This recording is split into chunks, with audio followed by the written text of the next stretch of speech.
Assalamualaikum warahmatullahi wabarakatuh. Kali ini saya akan menyampaikan topik tentang sabar dan ikhlas. Dua paket ini adalah ukuran bagaimana kita mengarungi kehidupan ini, bagaimana cara meraihnya, tapi juga mengetahui bagaimana definisinya. Yang pertama adalah pengertian. Sabar adalah ibarat orang yang sudah berusaha dan dia berharap lalu berdoa untuk keberhasilan apa yang dia usahakannya, maka dia ini siap menunggu kapanpun hasil itu akan terkabul. Jadi terkabulnya itu bisa hari ini, bisa esok, bisa sebulan lagi, bisa tahun depan, bahkan bisa 10 tahun lagi, atau bahkan kabulnya doa-doa itu adalah yang merasakan adalah anak turun kita atau orang-orang yang berada dalam didikan kita. Itulah kesabaran. Kemudian ikhlas ada definisi dari guru saya bahwa ikhlas itu adalah bagaimana kegiatan manusia yang bisa menerima apa adanya. Yang dikatakan oleh beliau, selama manusia itu masih terikat urusannya terhadap makhluk, maka selama itu pula belum bisa ikhlas. Artinya apa yang kita lakukan itu bukan lagi urusan kita dengan para makhluk. Bukan baik karena dia baik, buruk karena dia buruk, tapi apa yang kita lakukan adalah urusan kita dengan yang di atas. Kepada Sang Pencipta, urusan kita itu diberikan. Nah, sehingga apapun yang kita berikan kepada orang lain dan apapun balasannya, itu tidak akan berpengaruh terhadap perbuatan kita. Jadi dengan kata lain, ikhlas itu tidak berharap kembalian dalam tanda petik. Nah, bagaimana cara belajarnya? Ada dua cara untuk belajar agar kita bisa sabar dan ikhlas.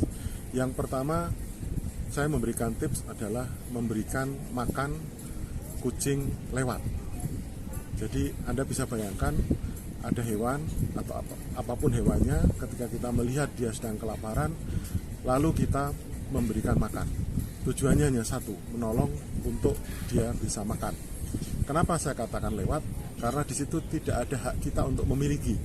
Beda kalau itu adalah hewan piaraan kita, masih ada hak untuk kita memiliki, menguasai. Tapi ini kita hanya memberi tanpa meminta lebih. Yang tips yang kedua adalah bagaimana agar kita ini membiasakan diri menyiram tanaman milik orang.